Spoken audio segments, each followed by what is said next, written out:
husband attacking wife in any family dispute that we normally go to is always we take the husband away from the home. No, I was in shock, in denial, but I was so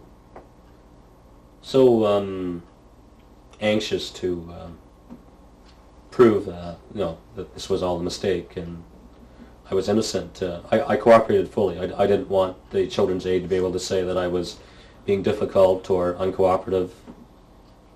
And I basically left that night. I said goodbye to the children.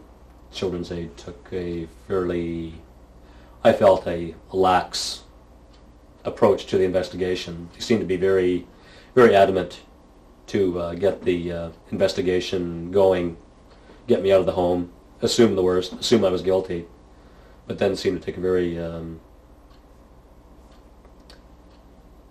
lethargic manner in investigating it. There was always seemed to be a more serious case coming up. I guess I just didn't feel like he cared about me because he wasn't really around and wasn't really talking and didn't seem to be really understanding what was happening. So on impulse, one day I just left and went to my mother's. And I was quite ignorant of what was going on. I had no idea that Leslie was feeling the way she was, so it was obvious that we weren't communicating. It was just a very unpleasant year. And after about 6 months, I began to realize that I could live on my own and I could get my car fixed and deal with ordinary little things that most other adults take for granted. So I began to feel a little more independent and a little less shaky. I think it's made me a lot stronger to see her struggle and to see, that she should have sort of done that a long time ago to find sort of her stable ground. Well, I dealt with it rather badly. I didn't call anyone, but I did quite a lot of drinking. My wife had put a bit of a perverse or a more devious intent into it, which wasn't there. And basically, society, obviously the Children's Aid, the guidance counselor at school, and the children's doctor, the pediatrician, basically took the view that when children say something like this, they don't lie. It's the truth, and you have to assume that something happened. It's a lot of hard work, very hard to understand where the problem is, and also it's hard. It's very hard because going through all this, it was too tough for me. I felt very very awkward, very I don't know. I basically I was guilty. I knew I was innocent, but I was acting and living like a guilty man. I left earlier before I had Ashley, but I really loved being a part of a family and wanted her to have a family. So that really affected what I did.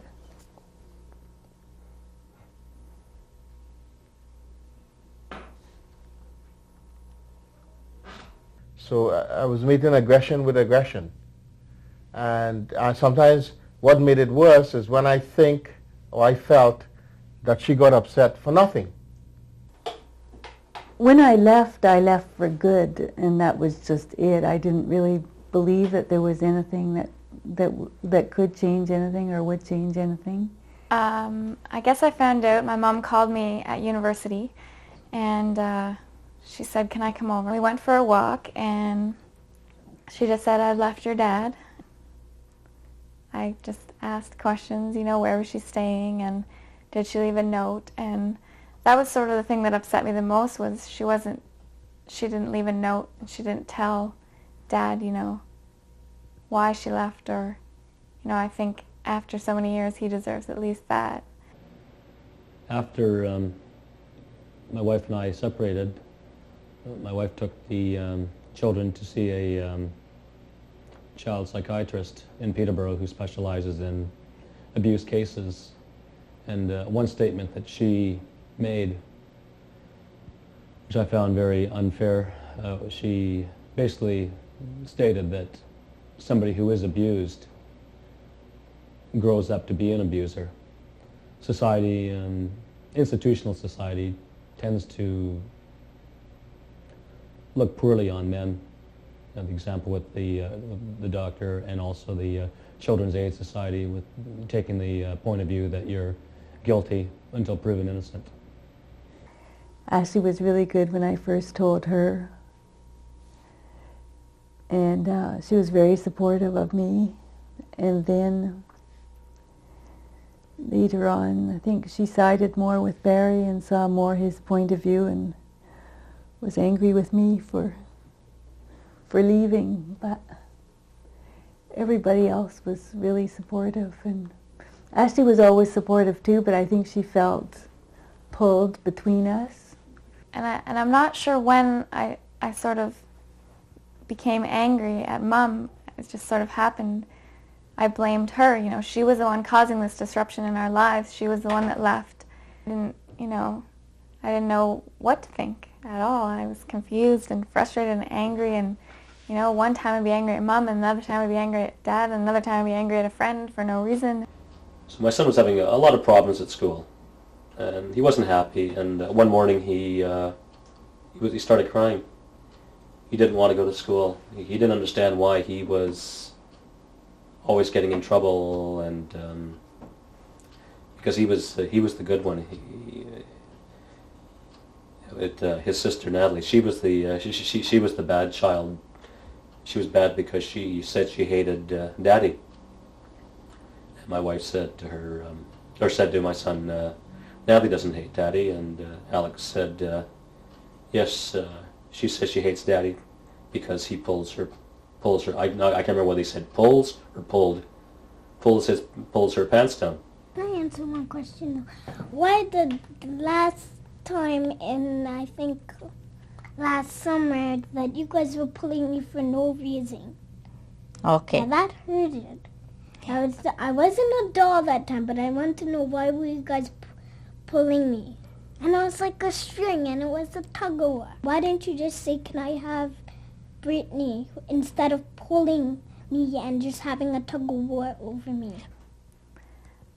Whenever friends of mine had said, oh, you know, my parents got a divorce or my parents split up, I thought, oh, you know, at least you're not living at home, and, you know, it won't affect you because, you know, you have your own life now. But I had no idea it really affected me, and it was really hard. But I realized no matter how much a father does, there's no substitute for a mother's love.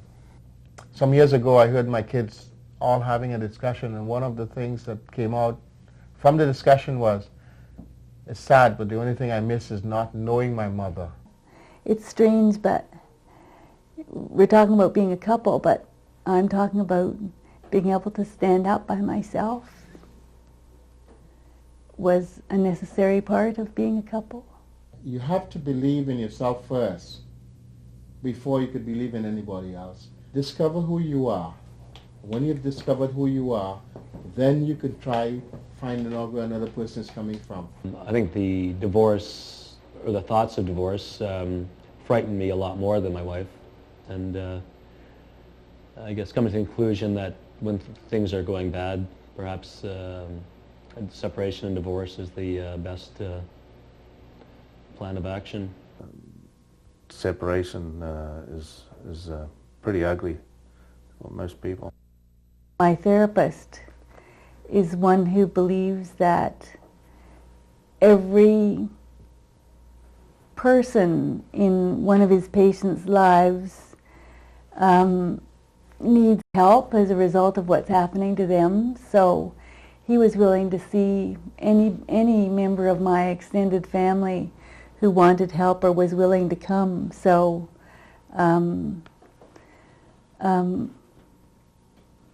Barry decided that he would go for help, and he went to see my psychiatrist.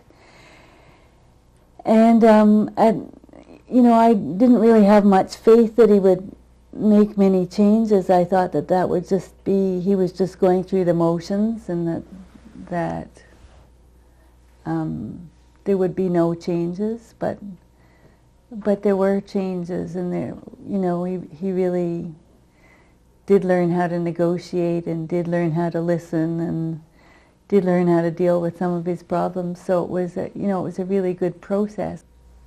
Yeah, for me, therapy, I'd always been pretty skeptical about therapy. Used to think it was like certainly a lot of males. I think that I don't need therapy. It's for the birds, I'm well in control. Anyhow, it was obvious that I wasn't, so I thought, well, perhaps I should check it out. So I went saw a therapist, and found the experience very rewarding. I see now the great need for communication, and not just communication, but listening and understanding the other person, and also not trying to change the other person, just accepting their qualities or their likes or dislikes or opinions. We both realize now that we have separate opinions, and we both hold our opinions, and neither one is going to change them. You also learned from therapy was the 3 stages: a green stage, a yellow stage, an amber stage, and a red stage. In other words, green is when she's happy, yellow is when she's getting upset, and red is when there's no turning back. So I had to work on the thing to prevent her from getting upset, and a lot of times it worked. I remember one incident when she was up in the bathroom and something upset her, and she was getting really upset. Anger because of something she just didn't understand, and I held her and I hugged her and I said, honey, don't worry about it, let's talk about it. And I held her for about a minute or two, and then she cried for a while, and I was able to calm her down. And I was able to do this for a period of time. And there were some times I felt, screw that. Why the hell should I be doing this, She's getting upset for something she don't understand, and I got to try to understand her, to try to calm her down. Oh, forget it. There were instances where I just couldn't be bothered. I said, but there were more instances where I felt I had to do it. I think in our society it's hard for men to find a place to say their feelings, or to really open up and show a sensitive side, or go to therapy and things like that. People have to definitely consider therapy instead of just walking away, because there may well be a chance to save things. So I could see that he was really, really sincere, and even to go to group therapy and tell a bunch of women his problems and help them with theirs was really something for him to do, not something that I ever could have imagined that he would do, and do for a year, every week for a year.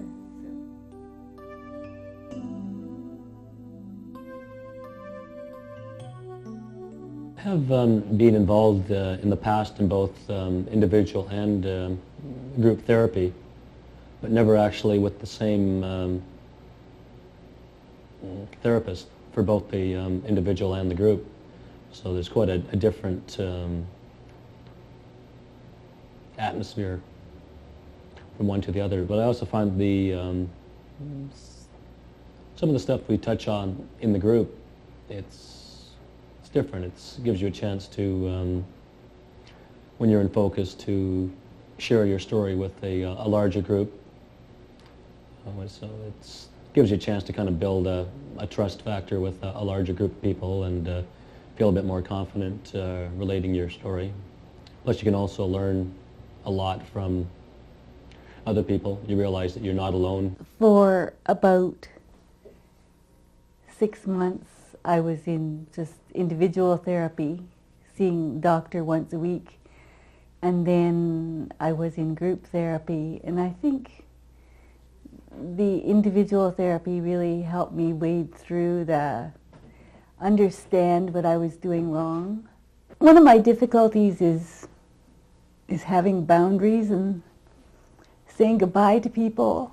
And when I started to learn how to say goodbye and come and go with peace, that helped me a lot. Basically, I went to therapy because I have an anger problem. I'm too quick to criticize people, especially if I think they're wrong. I'm trying hard to be a better listener now. I'm trying hard to be more tolerant with some of the things that she does that used to bug me before. We also have, and I think this is one of the keys, we also have this timeout feature that we use if we are getting on dangerous ground or getting to the point where the other is getting upset, then that person does that and we respect that. That means shut up, that's enough. One of the things the psychiatrist pointed out to me is there was a plateau. I was on one plateau, she was on another. I was expecting her to come up to my level. She was expecting me to come down. I wasn't intended to move. She didn't want to move. Now I know somebody got to move, and I was prepared to move, and I came down. I'm going to take her up with me, believing that there's a God and God would help is one of the things that I believe in that would help us, and I've always believed in, and I will always believe in, that once God is there and He's hearing me, He's going to help me. And I still believe that eventually Alison is going to come around. I'm going to be the one going to benefit from it. Although her mother and her friends and everybody has given up on her, I haven't, and she knows it. I wasn't really a church-going person. I would say on a day-to-day basis, religion doesn't mean that much to me. And my wife probably even more so not involved with religion. She was baptized but had never gone to any of the other rituals. We wanted to get our son baptized, even though we're not practicing Catholics. We felt uncooperative. They didn't want to just baptize our son unless we were actual church-going members, going to church regularly, contributing financially to the church. And when the priest found out that my wife had not been confirmed or had received her first communion, he seemed to be very adamant that she went through the training and received those 2 ceremonies before he would consider baptizing our son. I found that very unchristian.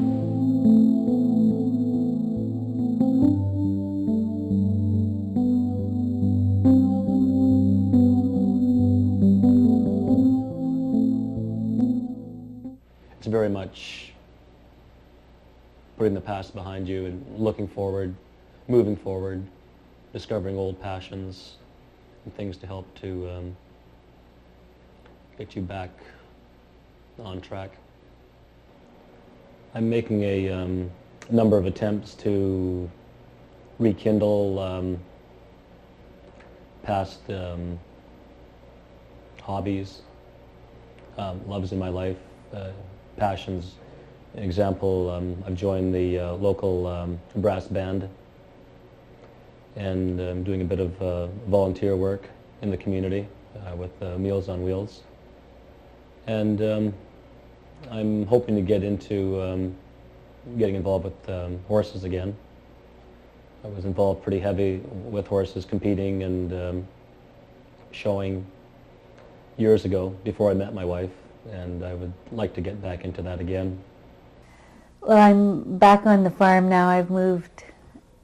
I just moved back this week, and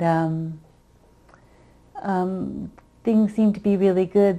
There are some things that I ask for that make me feel really secure. Maybe some of the things in the past that happened to us make us the way we are, but it's the future that we have to look to and dream and hope for the future. You know that phrase, get a life? I just got mine back.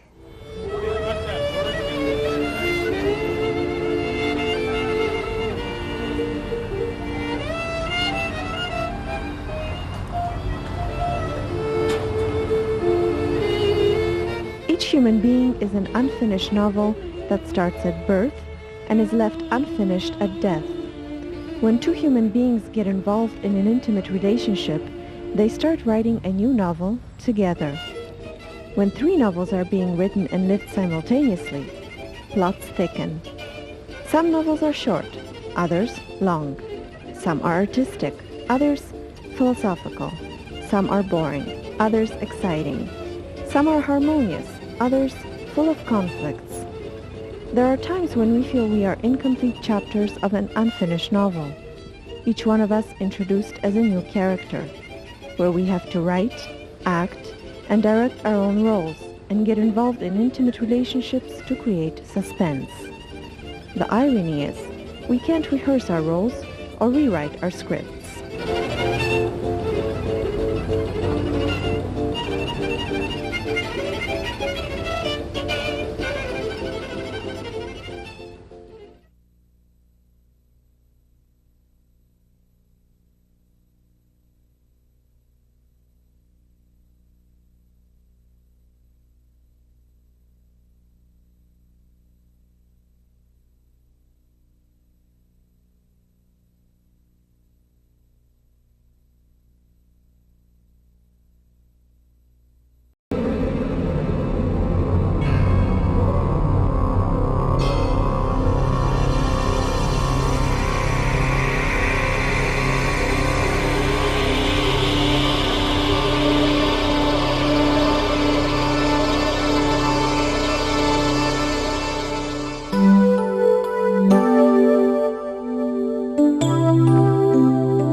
Few decades, an increasing number of marital and relationship conflicts have posed serious problems to the institution of family.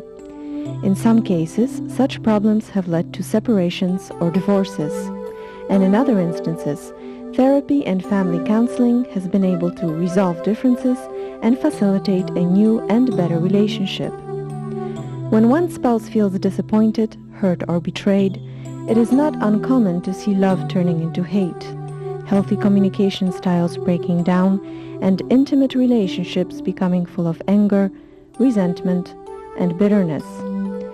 Separations and divorces affect the whole family system, and not just the spouses. Often, marital problems may leave an indelible mark on the children cut between both parents. Meet Barry, Leslie, and their daughter Ashley, Cyril, Allison, their daughter Brittany, and Victor, who is now separated from his wife and children. 3 different families, 3 different stories.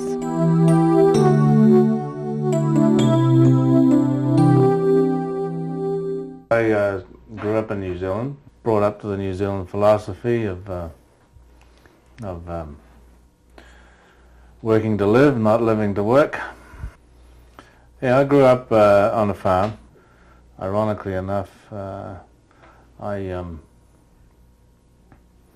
I was older, 18 and 19, I didn't want any part of the farm. We were very excited about starting a new life together. A certain amount of apprehension, I would say, on her part. When we originally came to Canada, we were living with my parents. I was in my early 20s. I took off and started to travel the world. Went to London and lived in London for a year, worked in London for a year, and there I met Leslie. I grew up in a small town in Ontario, and I had one sister, and small town life at that time was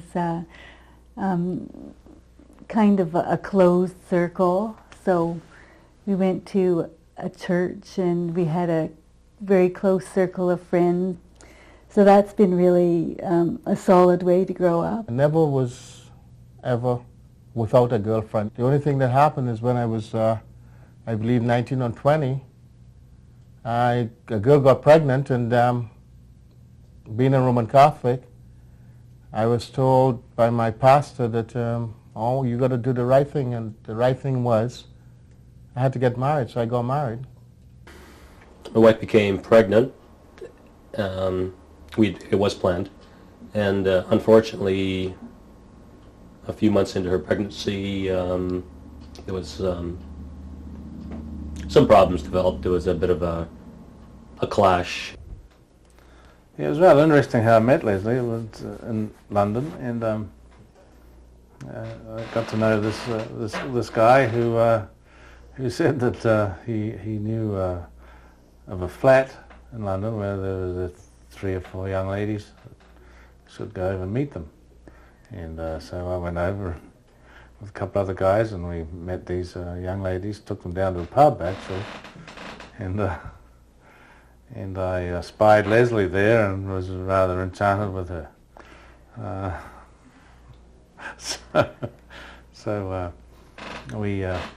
I made it my business to get to know her better.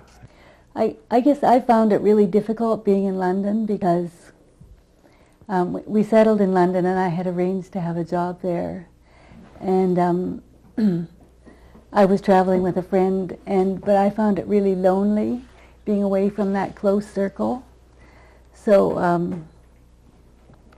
it was wonderful for me to meet somebody after maybe 5 or 6 months there and have a close relationship. My first marriage lasted no more than 2 or 3 years, and I had 2 kids from that first marriage. I lived alone for a while. I lived alone for about 2 or 3 years when I came to Canada.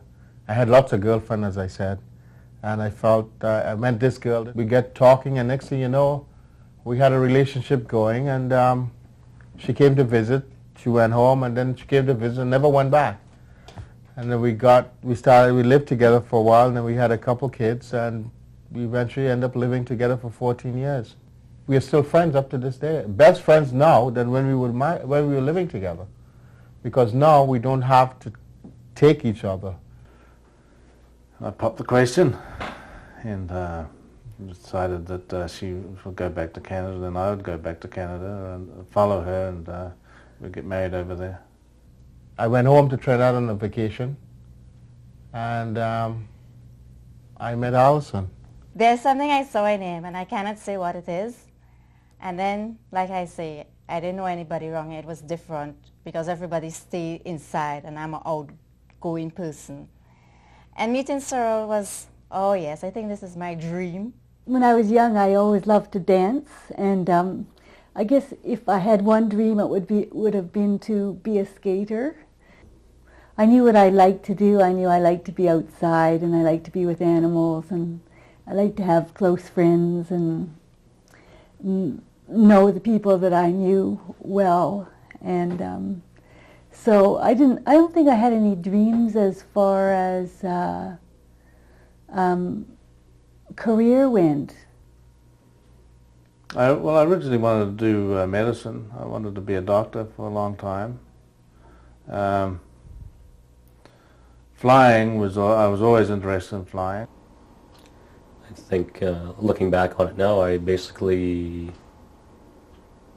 unconsciously started to live my life through her without really exploring a lot of my own interests. One day I got a phone call from her mother saying, pick Allison up at the airport tomorrow night. And that phone call troubled me because we never discussed that she was going to come to Canada. The first year with Cyril, it was beautiful. The only problem I used to have, I don't know how to get along with kids. Now I'm up here for the 10 years. I think I learned a lot when I was separated for the 4 years. It is hard. It was hard. Cyril and I used to fight a lot. Yeah, the first year in Canada was, I was like a kid in a toy shop. Wasn't used to the sort of things that were available here. And I like to be in a situation a long time to trust that things are what I think they are. So I guess I was a little bit nervous, I guess, to not know this person for very long and then to get married after 9 months. I found that a lot of the friends that I had before I moved to California really didn't fit into the picture anymore when we came back. My wife felt that people that I knew, friends that I had before we married, were not that important because they weren't her friends as well. She never felt accepted. I don't know why. I'm talking with them subsequently. They found my wife very cold. I was quite happy. Our lifestyle was good. I got a job quite easily. Leslie had a job. We had our son in November of '88. When I came home on my own that night, I was very exhausted, and I slept. I remember I slept very long and deep, and by the time I woke up the next morning, by the time I got up and showered and up to the hospital again, it was around 10 o'clock, 10:30 in the morning. And I remember my wife was very upset with me for coming up so late. And she said, she basically laid a guilt trip on me. My first full day with my son, make me feel bad because I wasn't up early. We'd been married about 9 years, I guess, when we had Ashley, and she was absolutely wonderful. Our marriage was lacking communication, understanding, love. We wasn't talking a lot, so with him with the soccer and I home, it was very hard because he used to show his kids more love, and I was the fifth. I never used to be number one. Our daughter, Natalie, was born 22 months after the birth of our son. We had done quite a bit of living and traveling in those 22 months. Even at that early stage, there was a bit of a cloud on my relationship with my children. It was a terrific experience. Right up to before Ashley was born, I was, not really interested in kids at all, and then my whole life changed when she was born. She's such a neat kid, anyhow, and still is to this day. The highlight of my life for sure, having Ashley. Been married 27 years. Anyhow, and like most couples, I'm sure we had our ups and downs. The odd argument, but I thought generally marriage was quite good. Life was peachy, I thought. I can always remember from a very early age, like 4 or 5, my mom always wanted the perfect family, She always wanted a small table in the kitchen for us to sit around and have dinner, and Dad was more sort of career-oriented and really wanted, to move forward in his career. I can't remember him ever expressing the same sort of family ideas. My job or career goals were kind of maybe put on hold or secondary. I found that my wife Frances was questioning my abilities and motivations quite often, and I was working at the Pickering nuclear plant, and it's working shift work, 12-hour days and nights, very strange rotation. I found working shift work made me very irritable, cranky.